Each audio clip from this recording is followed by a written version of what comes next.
When farm mobsters thought they could push around a quiet veteran at the local café, they had no idea they were about to face the wrath of his highly trained military K-9s. What happens when these rural thugs discover they've threatened the wrong man with a lethal set of skills and loyal four-legged partners? I still remember the exact moment my quiet life turned upside down. It was a Tuesday morning, sunny with a slight chill in the air. The kind of day that fools you into thinking nothing bad could happen. I pulled into the gravel parking lot of Rosie's Cafe, my old truck kicking up dust as I parked. Through the windshield, I watched the usual morning crowd filter in and out. Farmers grabbing coffee before heading to their fields. Office workers picking up breakfast sandwiches. Normal folks living normal lives. Stay put, boys, I told Rex and Shadow, my two Belgian Malinois dogs watching me from the back seat. Their ears perked up at my voice, but they settled back down obediently. These weren't ordinary pets. They were retired military K-9s who would serve alongside me during my darkest days overseas. They'd saved my life more times than I could count. I've been back home for 8 months now. Bought my grandfather's old farm on the edge of town. Most days were quiet. Just me, the dogs, and endless acres to heal our war-worn spirits. That's all I wanted. Peace and quiet. The bell above Rosie's door jingled as I walked in. Sally, the waitress who'd been serving coffee here since I was a kid, smiled warmly. Morning, Jake. The usual. She already had a mug in hand, steam rising from fresh coffee. Yes, ma'am. I nodded, sliding onto my regular stool at the counter. Sally was about my mom's age, with kind eyes and no-nonsense attitude that reminded me of my drill sergeant, in a good way. The cafe smelled like bacon and maple syrup. Country music played softly from old speakers. For a moment, it felt like I'd never left, like the war was just a bad dream instead of 4 years of my life. Then the door swung open again, harder this time. The bell didn't just jingle, it slammed against the glass. The whole cafe went quiet. 3 men walked in. The one in front, a tall guy with slick back hair and a fancy leather jacket, scanned the room like he owned it. The two behind him were bigger, with thick necks and mean eyes. They weren't from around here. Well, the leader said, his voice carrying across the suddenly silent cafe. Isn't this place just charming? Sally's smile disappeared. Her hands trembled slightly as she set down my coffee. You okay? I asked her quietly. That's Matt Donovan, she whispered, and his boys Vince and Pete. They've been buying up farms all over the county. When people don't want to sell, she trailed off, looking down. I'd heard rumors since coming back.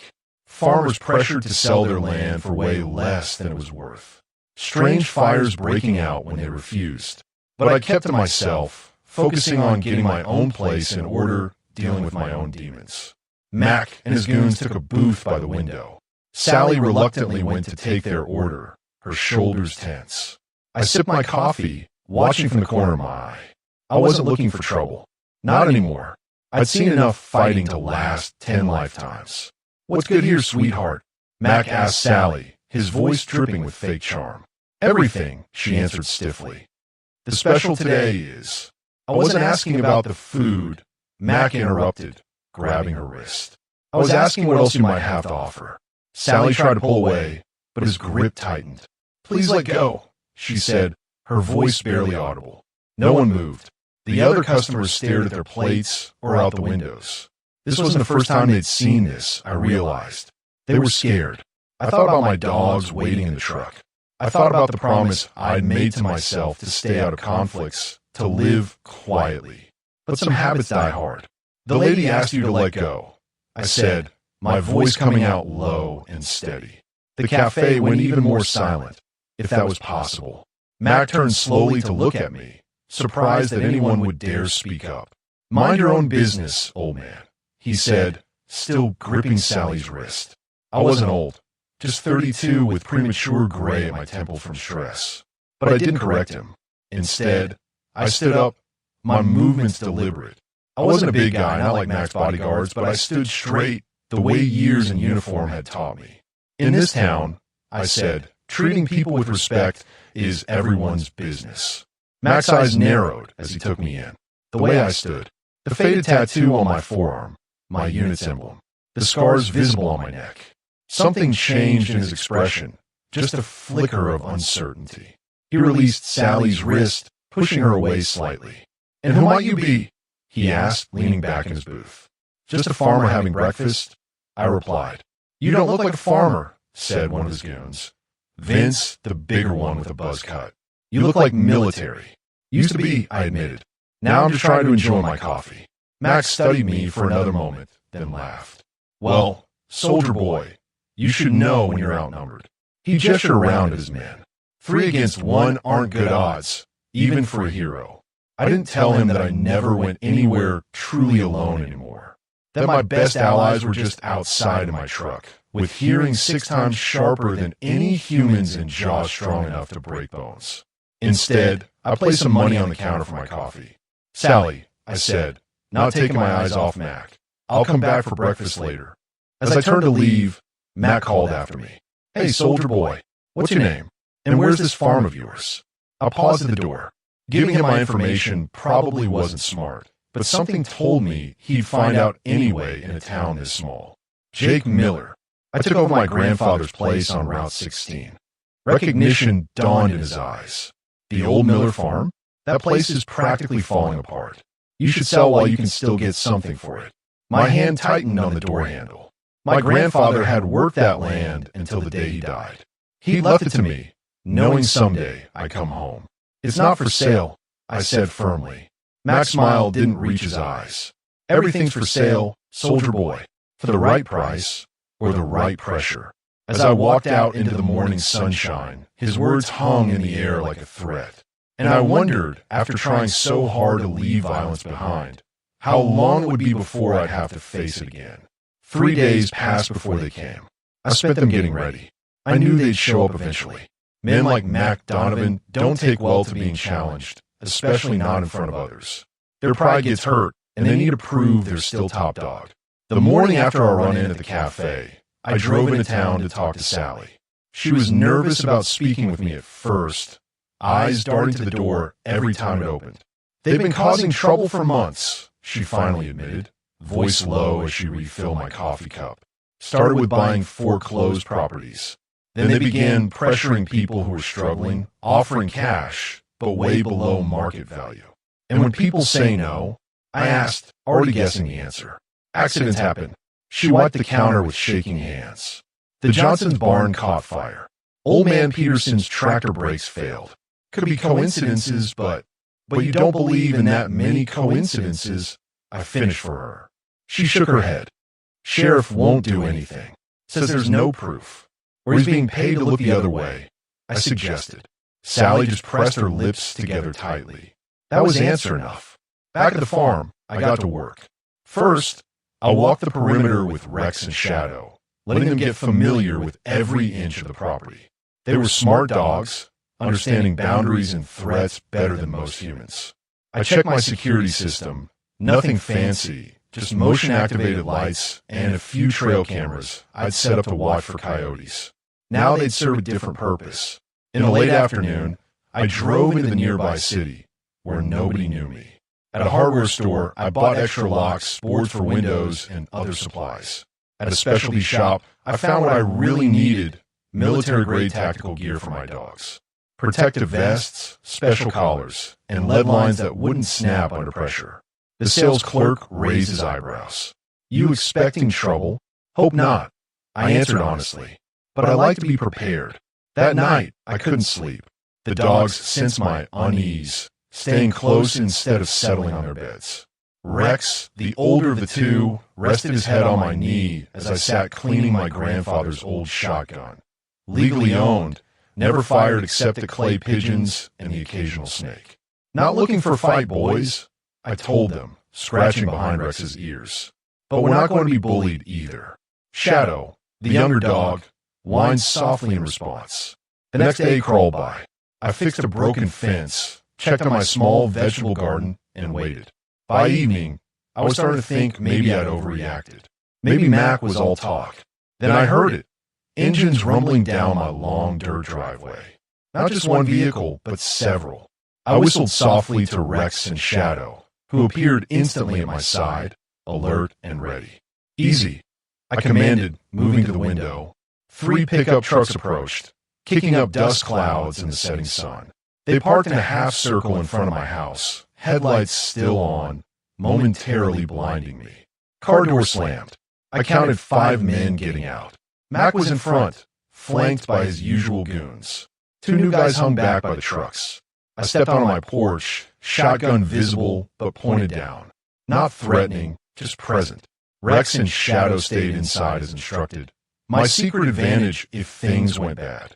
"Evening, gentlemen," I called out, keeping my voice casual. "Something I can help you with?" Max sauntered forward, all confidence and swagger. "Just being neighborly, Miller. Thought we'd stop by and discuss business." "Not much to discuss," I replied. "My land's not for sale." "Everything has a price," Mac insisted, moving closer. I noticed Vince and Pete spreading out slightly, trying to flank me. Classic military tactic. These guys had training of some kind. "Why my farm?" I asked, genuinely curious. "There's bigger, better land around here." Max smiled thinly.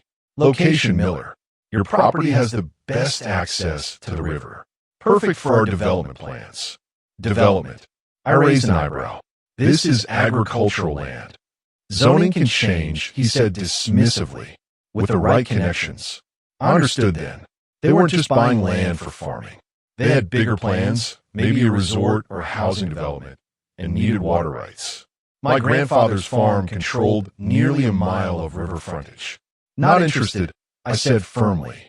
"Now, unless you've got official business, I'd appreciate it if you'd leave my property." Mac's friendly facade vanished. "You're making a mistake, Miller.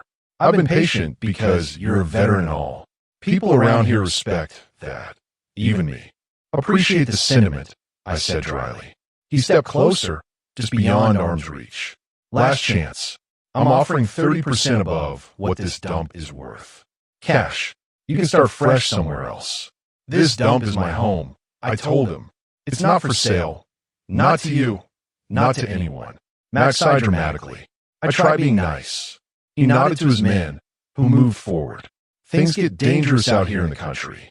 Isolation can be risky. Fires happen. Equipment fails. Sometimes people get hurt with no one around to help." The threat was clear. Inside the house, I heard low growling. Rex and Shadow, sensing the tension, eager to defend. "I'm not isolated," I said calmly. "And I'm not afraid of you." Mac laughed. "You should be. 5 of us, 1 of you. Bad odds, soldier boy." I allowed myself a small smile. "I've faced worse."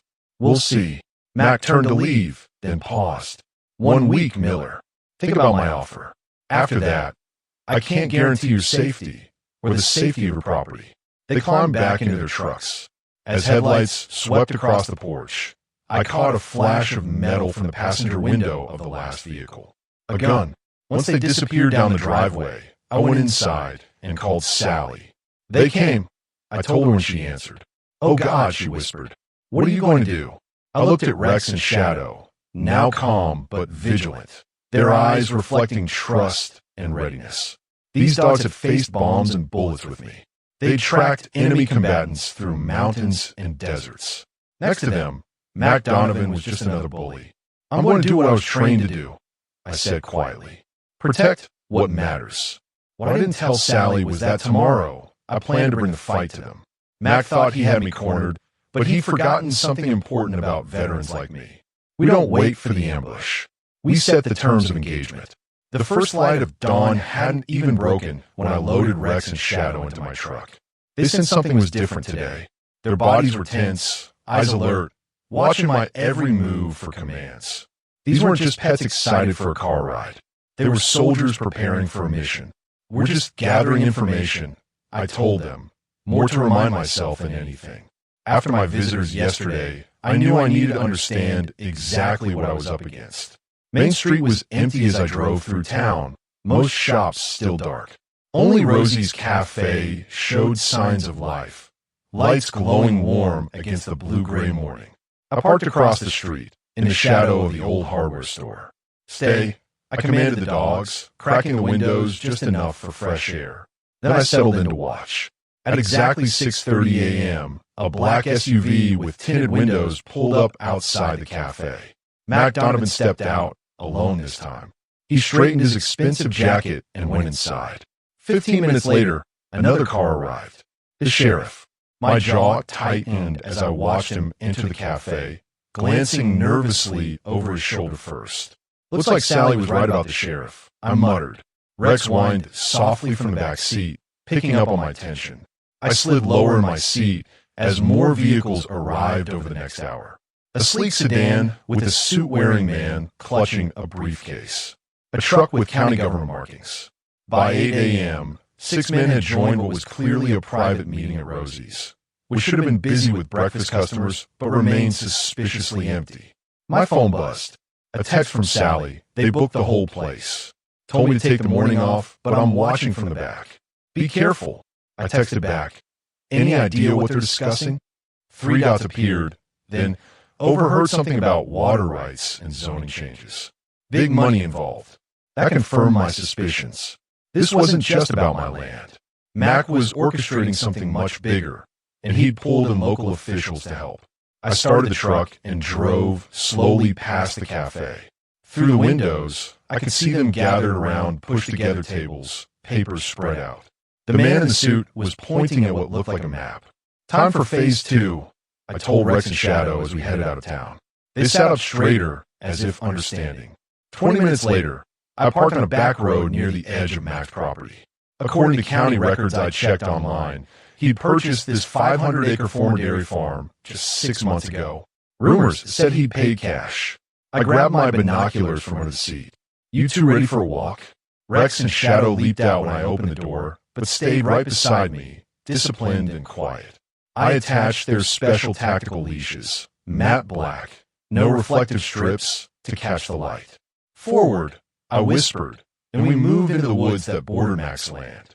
We stayed in the tree line, moving silently as we'd done on countless patrols overseas. The dogs were in their element, alert but controlled. When I stopped, they stopped. When I crouched, they lowered their bodies too. After 20 minutes, we reached a ridge overlooking Mac's property. What I saw made my blood run cold. This wasn't a farm anymore. Heavy equipment sat parked in neat rows, bulldozers, backhoes, cement mixers. A temporary office had been set up in trailers near the old farmhouse. Men in hard hats moved purposefully across the property. I raised my binoculars, focusing on a large sign partially covered with tarp. I could make out only part of the text. Future home of River Bend Resort and Casino. A casino, I whispered. Now it all made sense. The aggressive land purchases. The bought officials. The need for my property's river access. State laws prohibited casinos on most land, but there was a loophole for developments with significant water features. Mac needed my river frontage to qualify. Movement caught my eye. A group of men emerged from the main trailer, Mac among them. He was showing something on a tablet to 2 men in expensive suits I hadn't seen before. I adjusted my binoculars for a closer look. Suddenly Rex and Shadow tensed beside me, their bodies going rigid. Low growls rumbled in their throats. "What is it, boys?" I whispered. The answer came a moment later when a twig snapped behind us. "Don't move," said a rough voice. "Hands where I can see them." I slowly raised my hands, turning my head just enough to see Vince standing 10 feet away, shotgun leveled at my back. Pete stood beside him with a pistol. "Look what we found, Pete," Vince sneered. A spy. My mind raced through options. Rex and Shadow could take these 2 down in seconds. We trained for exactly this scenario. But that would cross a line I wasn't ready to cross yet. "Just taking a walk on public land," I said calmly. "With military dogs and binoculars?" Pete laughed. "Sure you were." Vince gestured with his shotgun. "Boss will want to talk to you." "Move." I gave Rex and Shadow a subtle hand signal to stay calm. They obeyed, but I could feel their muscles trembling with restraint. "The dogs stay with me," I said firmly.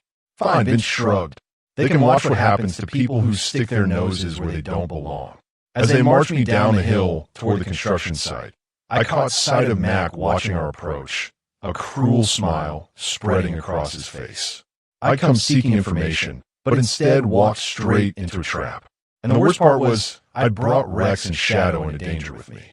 But as Mac's men pushed me forward, I remembered something my commander once told me. sometimes you have to spring the trap to defeat the enemy. And these men had no idea what my dogs and I were capable of when truly cornered.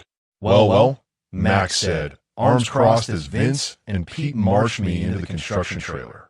The hero farmer thinks he's a spy now. The trailer was set up as a makeshift office. Folding tables covered with blueprints and documents. A large map of the county pinned to one wall with properties highlighted in different colors. My farm was circled in red. Rex and Shadow stood perfectly still on either side of me, eyes forward, giving no indication of their training or capabilities. To anyone who didn't know better, they looked like ordinary dogs. But I could feel their energy, coiled and ready. Just out for a morning walk, I said, keeping my voice casual. Beautiful view from up there. Cut the crap, Max snapped. You were spying on us. I shrugged. Public land. Free country. Mac nodded to his men, who stepped back outside, leaving just the three of us in the trailer. Through the window, I could see them standing guard at the door. Let me show you something, Miller. Mac turned to the county map. See all this green?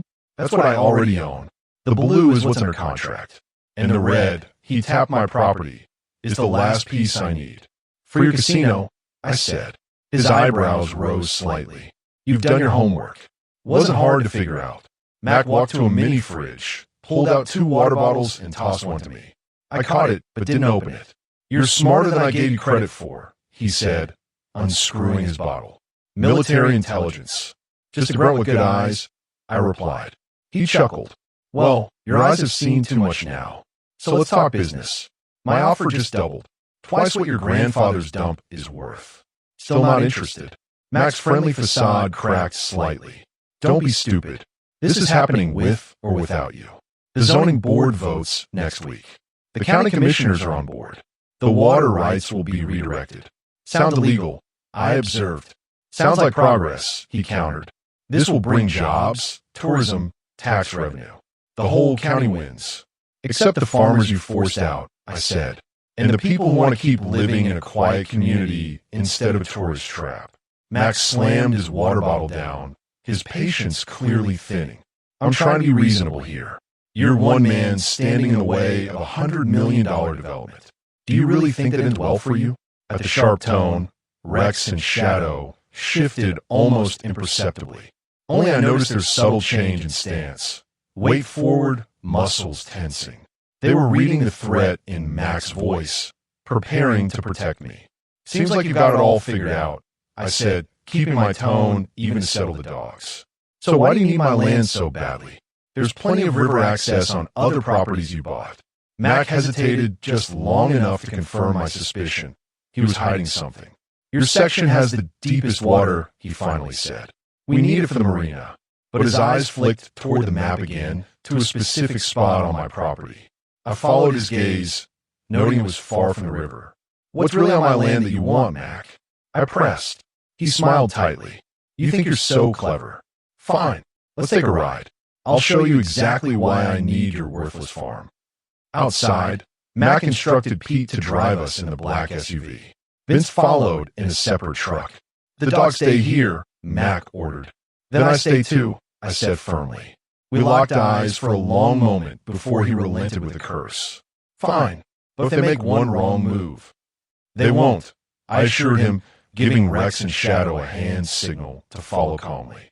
The SUV bounced along dirt roads until we reached the border between Mac's property and mine.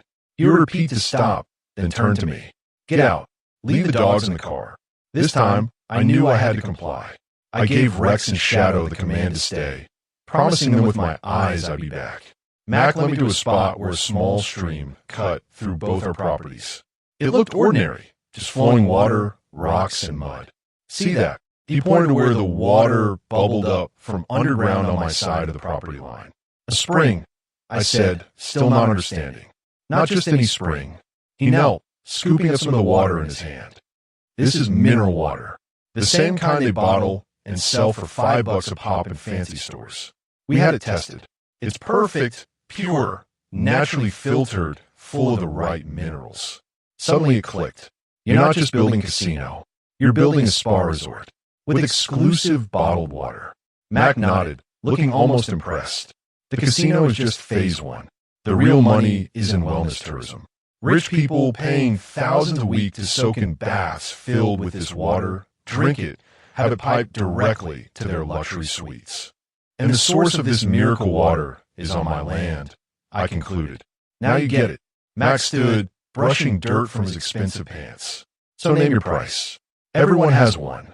I looked at the spring, understanding now why my grandfather had always insisted our well water was the best in the county.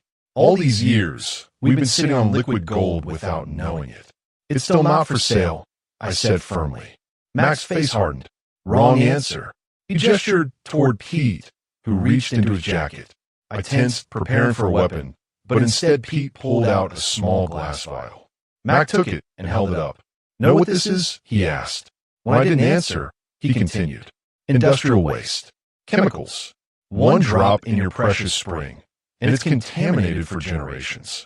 Worthless. My hands curled into fists. You're threatening to poison my land? I'm explaining reality, Mac replied coldly. By this time tomorrow, either you've agreed to sell, or something tragic happens to your water supply. Maybe a midnight spill. Maybe a leaking barrel that shows up on your property. Who knows how it got there? Certainly nothing that could be traced back to me. A cold fury rose inside me, different from the hot anger of combat. This man was threatening not just my home, but the land itself. Water that fed wildlife, trees, crops. Generations of careful stewardship wiped out by one act of greed. Back at the SUV, I could see Rex and Shadow watching intently through the windows. They'd picked up on the tension, on the threat. One whistle from me, and they'd be out of that vehicle in seconds. But not yet. This wasn't the time or place. You've made your point, I said carefully. I need to think about it. Smart man. Mac nodded, pocketing the vial. You have until noon tomorrow. After that, nature takes a very unnatural turn on your property. The drive back to the construction site was silent. When we arrived, Mac opened the door for me with mock courtesy. Remember, noon tomorrow. Call this number when you're ready to be reasonable. He handed me a business card. I whistled softly for Rex and Shadow, who leaped from the SUV and flanked me instantly. One more thing, Mac called as I turned to leave. Those dogs of yours, military trained, right? I'm guessing they can do some real damage. I said nothing, just waited. Keep them locked up if you know what's good for them, he warned. Be ashamed if the sheriff got reports of dangerous animals and had to put them down. The threat against my dogs was his biggest mistake. I could handle threats against me. I could even handle threats against my land, painful as they were. But Rex and Shadow, they'd saved my life, kept me sane when the nightmares came. They were family. As I walked away, my mind was already shifting from defense to offense. Mac thought he had all the power, all the connections. But he'd forgotten something critical about combat veterans. We don't just know how to fight. We know how to win against impossible odds. And we never, ever leave our brothers behind. Come on, boys, I said quietly to Rex and Shadow as we hiked back to where I'd hid my truck. We've got work to do. Behind us, Mac watched our departure, confident in his victory. He had no idea that by threatening my dogs, he just guaranteed his defeat. Sometimes the best place to hide is in plain sight. That's why I drove straight to Rosie's Cafe after leaving Mac's construction site, parking my truck right out front where everyone could see it. Rex and Shadow followed me inside, their nails clicking on the worn linoleum floor. The lunch crowd fell silent as we entered. News travels fast in small towns, and everyone knew about my run-in with Mac by now. They watched with curious, worried eyes as I settled the counter. Sally hurried over, concern written across her face. Jake, I heard Mac's men caught you snooping around his property. Are you okay? I'm fine, I assured her, loud enough for everyone to hear. Just came in for some lunch. The other customers returned to their meals, but I could feel them stealing glances, listening in. Perfect. Let them think I was licking my wounds after being threatened. Let the story spread that Jake Miller was scared and defeated. Let Mac think he'd won. Coffee? Sally asked, already pouring a cup. And whatever's hot for lunch, I replied. The dogs need water too, please. As Sally put water bowls down for Rex and Shadow, I leaned in closer. Need your help, I whispered, privately, She nodded almost imperceptibly, then moved away to help other customers. 20 minutes later, as the lunch rush wound down, she motioned me toward the back hallway near the restrooms. "What's going on?" she asked once we were alone. "Whole town's talking about how Mac's men marched you off his property at gunpoint." "That part's true enough," I admitted. "But there's more. Mac threatened to contaminate the spring on my property if I don't sell by noon tomorrow." Sally's hand flew to her mouth. "He can't do that." "He can and he will," I said grimly. "Unless I stop him." "How?" "The sheriff won't help. He's in Mac's pocket." "Not going to the sheriff," I replied, going over his head. "But I need evidence." I explained my plan.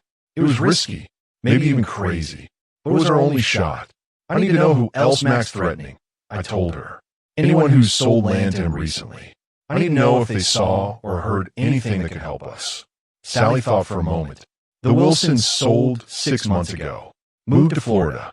But the Johnsons just sold last month, and they're still in town. Their barn fire, everyone knew it was an accident." "Perfect," I nodded. "Can you arrange a meeting?"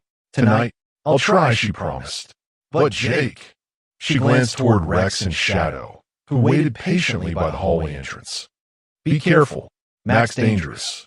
"So am I," I said quietly. "He just doesn't know it yet."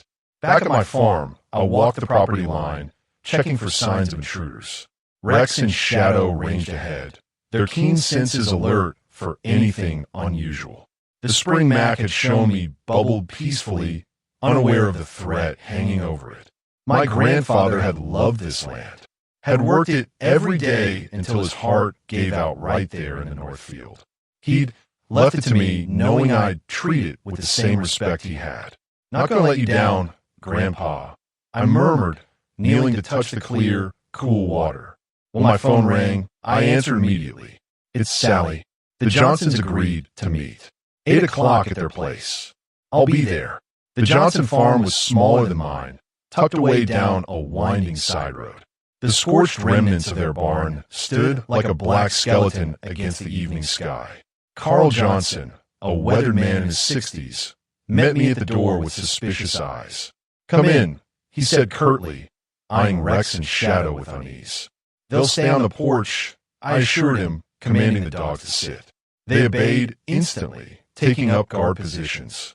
Inside, Carl's wife Martha served coffee while their adult son, Kevin, watched me warily from across the kitchen table. "Sally says you're having trouble with Mac Donovan," Carl finally said. "Same as you did," I replied. "I'm not selling, and he's making threats." Martha's hands trembled slightly as she set down her coffee cup. "We tried not to sell," she said softly. "But after the fire, tell me what happened," I urged. Kevin leaned forward. "Dad refused Mac's first offer, said the land had been in our family for generations. 2 days later, our barn burns down in the middle of the night, with all our equipment inside. Insurance wouldn't cover it," Carl added bitterly. "Said it was arson, but couldn't prove who did it.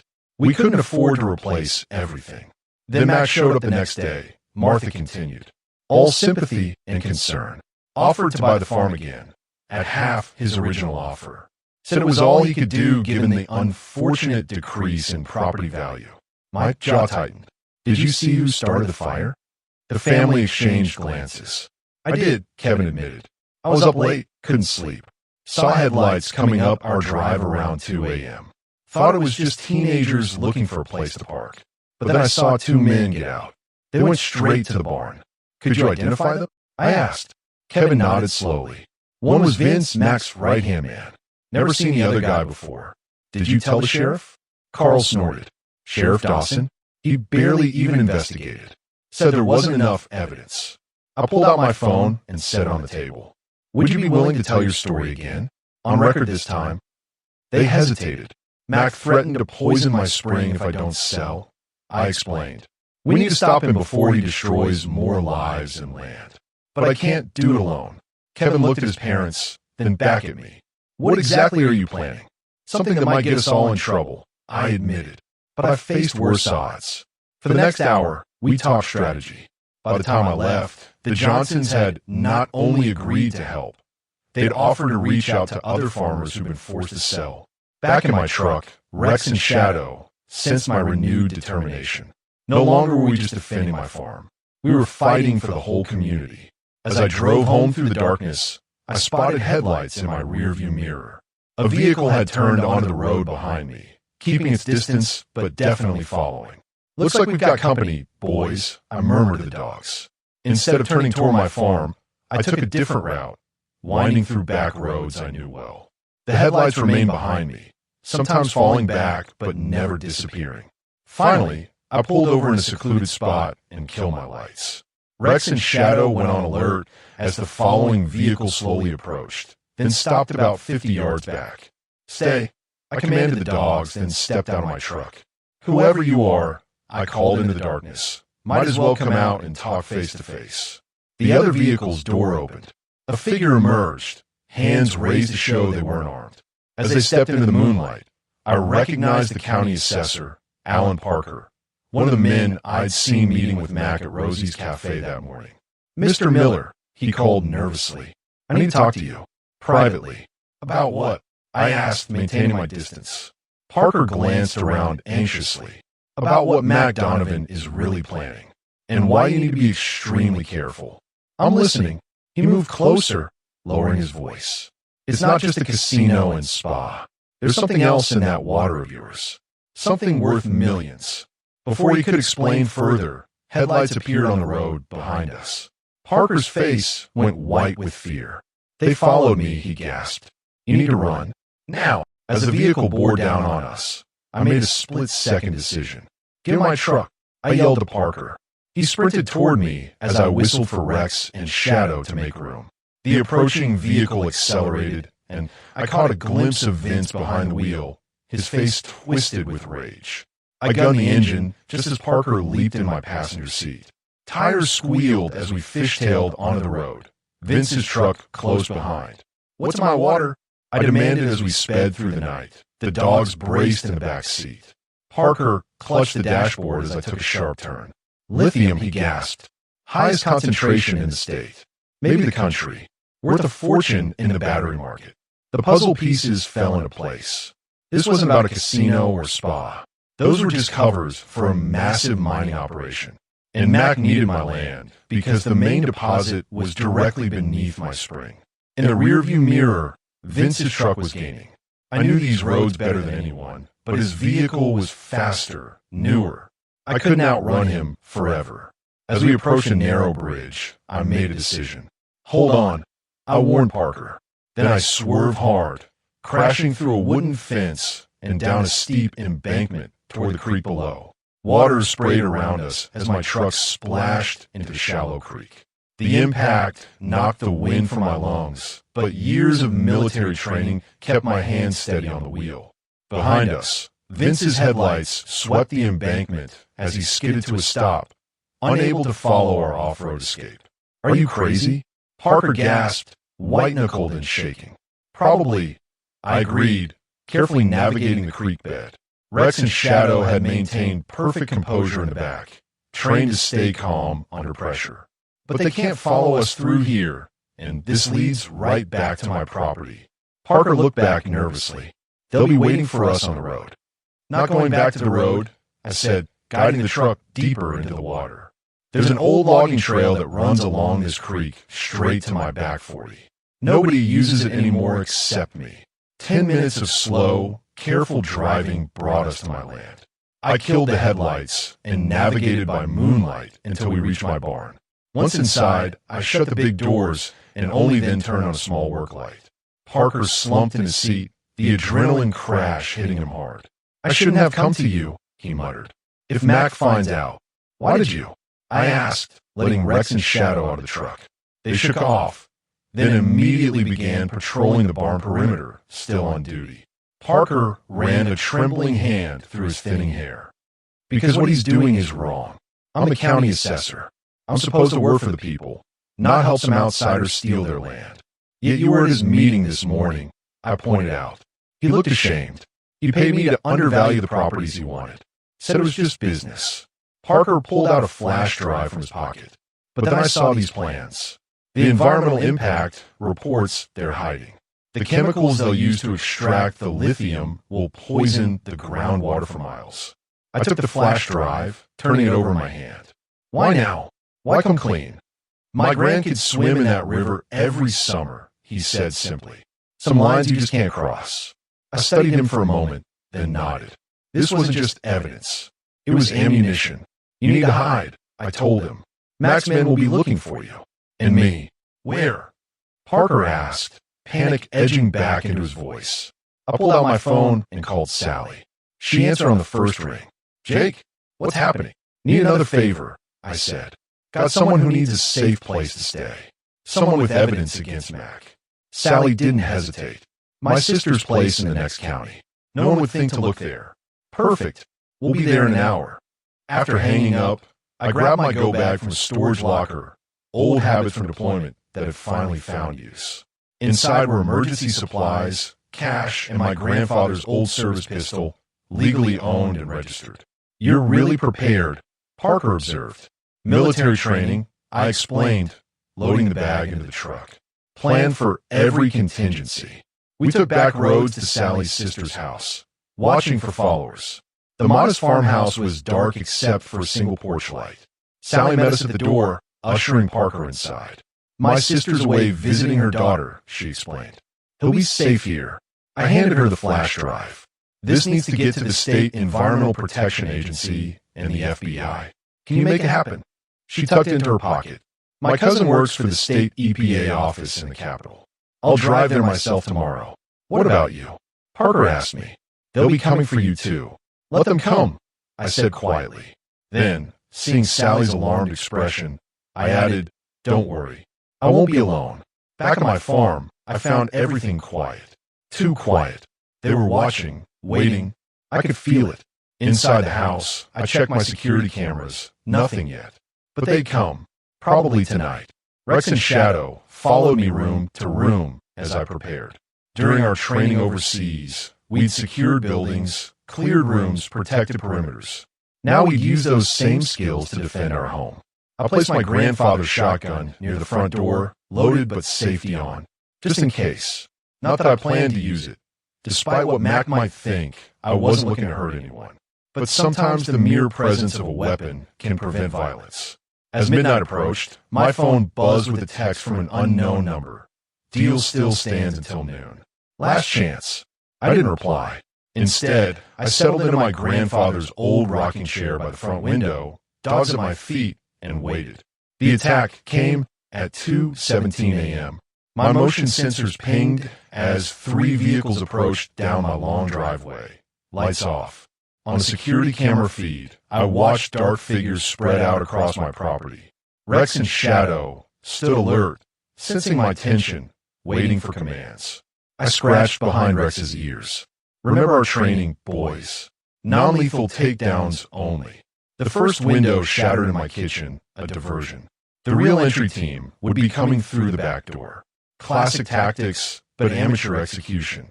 Whoever these guys were, they weren't professionals. I moved silently to my position near the stairs, where I could observe both the front and back entrances. The security system I'd installed years ago, paranoia that finally proved useful, gave me eyes everywhere. The back door crashed open. 3 men entered, faces covered by ski masks, carrying baseball bats and what looked like hunting rifles. Not Mac's usual goons. These were local muscle, hired for the night. Find Miller, one hissed. Mac wants him scared, not dead. I smiled grimly in the darkness. They still didn't understand who they were dealing with. I waited until all 3 were fully inside, then whistled, a specific pattern Rex and Shadow had been trained to recognize. In an instant, the dogs were in motion, silent blurs of disciplined fury. Shadow took down the first man with a leap that sent him crashing face first into my kitchen table. Rex went low, clamping onto another man's calf with enough pressure to immobilize without maiming. The third intruder raised his rifle in panic, but before he could fire, I emerged from the shadows and disarmed him with a quick strike to the wrist, a move I'd learned in hand-to-hand combat training.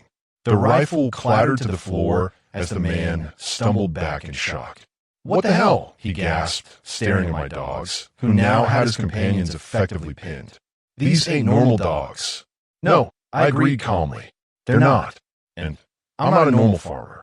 Outside, car doors slammed as the remaining intruders fled, leaving their friends behind. The whole encounter had taken less than 30 seconds. I flipped on the lights, revealing 3 terrified men. I recognized one, the bartender from the local dive bar. The others were strangers, probably brought in from neighboring towns. "Here's what happens next," I told them, my voice steady as I pulled out my phone. "I'm calling the state police, not our local sheriff. You're going to tell them exactly who sent you and why. In return, I won't press charges for breaking and entering." "Mac will kill us," the bartender whimpered. "Mac won't be able to hurt anyone after tonight, I promised. Now, who wants to talk first?" As I dialed the state police, headlights swept across my front windows. A black SUV had pulled up, and Mac himself stepped out, flanked by Vince and Pete. "Looks like the boss came to oversee the operation personally," I told my captive audience. Perfect timing. Rex and Shadow tensed, ready for new commands. But I held them steady with a small hand gesture. This confrontation needed to play out differently. I stepped onto my front porch, leaving the captured intruders inside. The morning air was cool, dawn still hours away. Max stood at the bottom of my porch steps, his face a mask of controlled rage. "I see you've met my dogs properly now," I called out. "They're very protective." Max sneered. "Enjoy your little victory while it lasts. Miller, by noon today, I'll own this place one way or another." "I know about the lithium, Mac," I said quietly. His expression flickered, surprise quickly masked. "I don't know what you're talking about." "Your environmental assessor had a crisis of conscience," I continued. "Those files are already on their way to the state capitol. By noon, it won't be me you're worried about. It'll be a team of federal investigators." Vince stepped forward, hand moving toward his jacket. "Boss, let me handle this." I wouldn't, I warned, just as Rex and Shadow appeared silently on either side of me, their attention fixed on the threat. Unless you want to see what military K9s are really trained to do. The night fell silent as we faced off, Mac calculating his odds, me standing my ground. Behind me, I could hear sirens in the distance, growing louder. My heart pounded as bullets cracked past my head. I sprinted across the moonlit yard, diving behind an old oak tree as another shot splintered bark inches from my face. Back at the house, I could hear shouts of pain and surprise as Rex and Shadow did what they were trained for. Their growls mixed with human yells told me they were buying me precious time. "Get those dogs!" Max screamed from somewhere in the darkness. "And find him." I had to reach the barn. Inside was my only chance to turn this around. The night air felt electric as I zigzagged between shadows, staying low like I'd been taught in combat training. Another bullet kicked up dirt at my feet. These weren't warning shots anymore. Mac had come to finish this. I reached the barn door, fumbling with the padlock with sweaty hands. A truck engine roared to life behind me. They were trying to use headlights to spot me. I finally got the lock open and slipped inside the dark barn, the familiar smell of hay and old wood greeting me. My fingers found the hidden switch under the workbench. With one click, my farm transformed. Floodlights blazed to life, illuminating every corner of my property like daylight. The men attacking my home froze in the sudden brightness, momentarily blinded and exposed. I could see 5 of them now, more than I'd expected. Mac had brought serious backup. "This is private property. Law enforcement has been notified." My pre-recorded voice boomed from speakers mounted on the house and barn. The security system I'd installed, thanks to my tech buddy from my old unit, was designed to make attackers think twice. Through the barn window, I spotted Rex and Shadow. They had 2 men pinned to the ground, their training perfect as always. The men weren't seriously hurt, just terrified and unable to move without risking a bite. But Mac wasn't so easily scared. I watched him recover quickly, shouting orders to the others as he pointed toward the barn. He'd figured out where I was. I moved deeper into the barn, past stacked hay bales to the back corner where my real contingency plan waited. I pulled away a tarp, revealing the small ham radio set. Cell signals might be jammed, but old-school radio waves could still get through. Scarecrow to home base, emergency protocol alpha, I said in the microphone, using the code Sally and I had established weeks ago. 5 hostiles, armed and dangerous. Static answered me for 3 long seconds before a voice crackled back. Home base to Scarecrow. Message received. Help is coming. Hold position. Outside, boots crunched on gravel. They were surrounding the barn. We know you're in there, soldier boy. Mac's voice called out. No dogs to save you now. I quickly checked my pockets for anything useful. Just a pocket knife and a small flashlight. Not much against shotguns and whatever else they brought. My own weapons were back in the house. A rookie mistake I wouldn't make again if I survived this night. The barn door creaked open. I ducked behind a tractor as a flashlight beam swept across the interior. Come out! Come out! Wherever you are, sang one of Mac's men, his voice slurred with what smelled like whiskey courage. Boss wants to talk to you about property values. A cold laugh followed his words. I clutched the flashlight, considering my options. The radio message had gone through, but help would take time to arrive. I needed to stay alive until then. The man moved deeper into the barn, his heavy breathing giving away his position. I waited until he passed, then silently moved toward the door. If I could circle around outside, maybe I could reach Rex and Shadow. But as I reached the doorway, a shotgun barrel pressed against my back. Going somewhere, Mac asked, his voice like ice. I turned slowly, hands raised. Mac's face was a mess. Deep scratches across one cheek where Shadow had clearly tagged him. Blood dripped onto his shirt collar. You should get that looked at, I said. Dog bites get infected easy. His face twisted with rage. Your mutts are being dealt with. And now it's your turn. He marched me out into the yard, shotgun jabbing between my shoulder blades. The 2 men my dogs had pinned were up now, looking battered and nervous. I couldn't see Rex or Shadow anywhere. My heart sank. Where are my dogs? I demanded. Mac shoved me forward. Shut up and walk. Your dogs ran off when my boys showed them what real teeth look like. I knew it was a lie. Rex and Shadow wouldn't run. They were trained better than that. Either they were hurt or they were circling, waiting for a command. I had to believe it was the latter. Mac pushed me toward my front porch, now littered with broken glass from my shot-out windows. You know what happens to people who don't learn their lesson? He growled. They don't get second chances. He raised the shotgun to my chest. This was it. Then in the distance I heard engines. Multiple vehicles approaching fast. Mac heard it too. His eyes flickered with uncertainty for the first time. Headlights appeared on my long driveway, bouncing wildly as trucks sped toward us. Not police cruisers, farm trucks, big ones. What the hell? One of Mac's men shouted. The first truck skidded to a stop in my yard, and the driver's door flew open. Old Mr. Jenkins stepped out, rifle in hand. Behind him, more trucks arrived, the Millers, the Cartwrights, the Johnsons. All farmers, all armed, all looking very, very angry. Evening, Mac, called Mr. Jenkins, his voice steady despite his 70 years. Heard there might be some trouble out at the old Miller place. Mac's face drained of color as more farmers emerged from their vehicles. I counted at least 15 of them now, forming a half circle around us. This isn't your fight, Mac called back, but his voice had lost its edge. Mr. Jenkins spat on the ground. When you come after one of ours, you come after all of us. That's when I spotted Sally climbing out of the last truck, a state police officer at her side. Not the local sheriff, state police. And behind them, Rex and Shadow trotted into view, alert but unharmed. Mac saw them too. The shotgun wavered in his hands. Seems like you picked the wrong town, I said quietly. The wrong cafe, the wrong veteran, and definitely the wrong community to mess with. The state police car's red and blue lights painted the pre-dawn sky as officers led Mac and his crew away in handcuffs. My farmhouse stood battered but still standing. Broken windows and bullet holes couldn't break its spirit. Kind of like me. You knew they'd come after you, Sally said, handing me a steaming mug of coffee as we watched from my porch steps.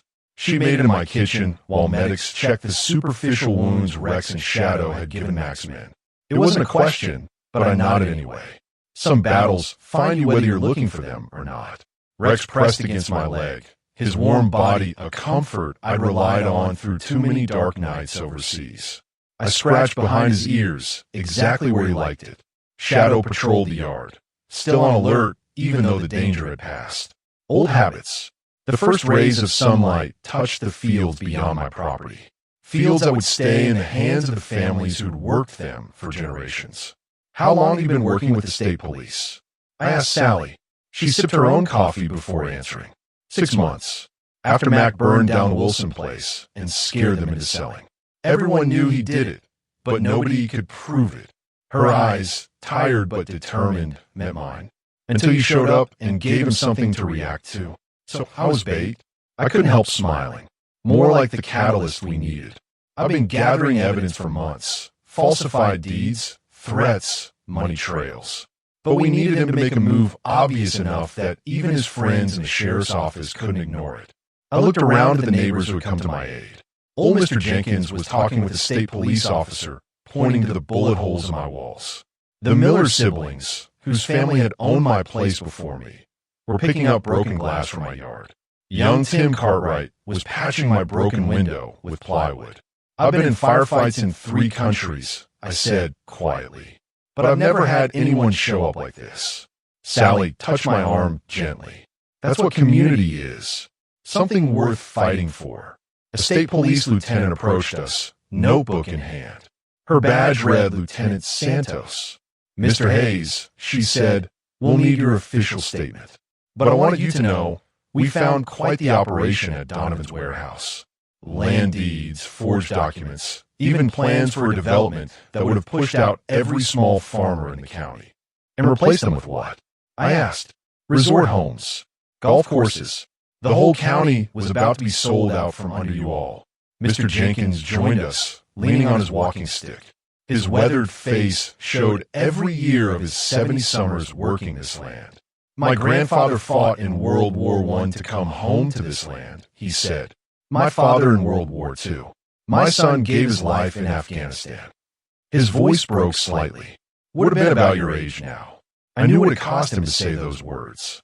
The weight of them settled on my shoulders like a familiar rucksack. We protect what matters, I told him, the words feeling right in my mouth. More neighbors gathered around us as the police finished their work. Mrs. Wilson, who'd lost her farm to Mac's threats, pressed a basket of homemade biscuits into my hands. For you and your brave dogs, she whispered. Sheriff Garner arrived last, looking uncomfortable as he surveyed the state police cars. I watched his face when he saw Mac in the back seat of one of them. Something like relief flashed across his features. He approached me slowly, hat in hand. Hayes, he said with a nod. Looks like I missed something big here. Looks like, I agreed, not making it easy for him. There's been talk about Donovan for years, the sheriff continued. But without proof. He trailed off, then straightened his shoulders. Anyway, I'm glad it's over. Town can heal now. Sally gave him a look that could have frozen water. Only because someone was willing to stand up when no one else would. The sheriff had the grace to look ashamed as he walked away. By mid-morning, my house was full of people. Neighbors bringing food, offering help with repairs, telling stories about how Mac had pressured them over the years. I'd never seen my kitchen so full of life. Even Rex and Shadow relaxed, accepting gentle pats from children who'd been taught how to approach working dogs. When most of the crowd had gone, Sally stayed behind to help clean up. We worked side by side, washing dishes in comfortable silence. What will you do now? She finally asked. Your peaceful retirement got pretty exciting. I looked out the window at my fields waiting to be planted, at the barn that needed a new coat of paint, at the community that had shown up when it mattered most. I'm staying, I said simply. This is home now, even with all the excitement. There was something hopeful in her voice. Maybe because of it. I handed her a dried plate. First time since I left the service that I felt like I was part of something bigger than myself. She smiled, and I noticed how it reached her eyes. Town council meets Thursdays. We could use someone who knows how to plan a defense. That made me laugh, a real laugh that felt good rumbling up from my chest. Are you recruiting me, Sally? Maybe. She put down her towel and faced me.